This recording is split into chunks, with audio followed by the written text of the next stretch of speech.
Have you ever wondered what life would be like if no one ever asked questions? No why, no how, no what if. Just a quiet, simple life where things were just the way they were.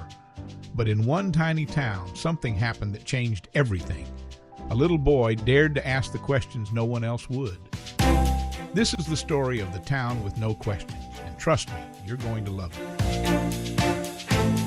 Once upon a time, in a town called Quietville, people lived very predictable lives. They woke up, ate breakfast, worked, and went to bed. Nobody ever asked questions, not even little ones like, why do birds fly, or where do the stars go during the day?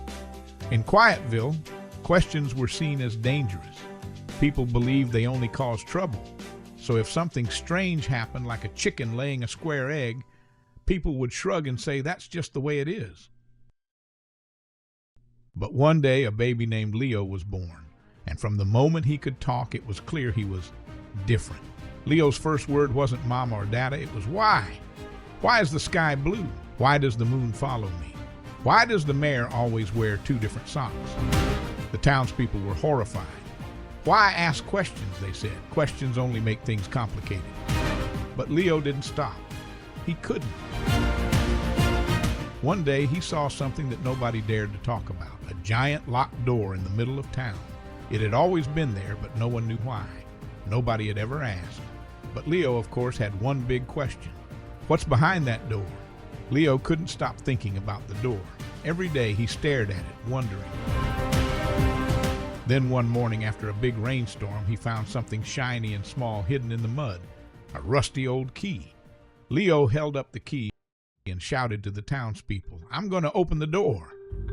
The townspeople gasped. No, what if something terrible happens? But Leo smiled. What if something amazing happens? With the whole town watching, Leo turned the key. The door creaked open, and inside was a library.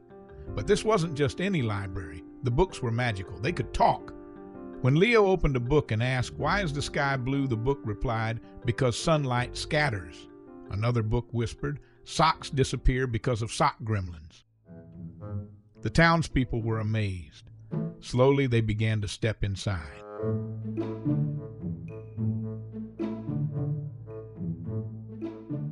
At first they were shy, but soon they were asking their own questions like, how do birds know how to build nests?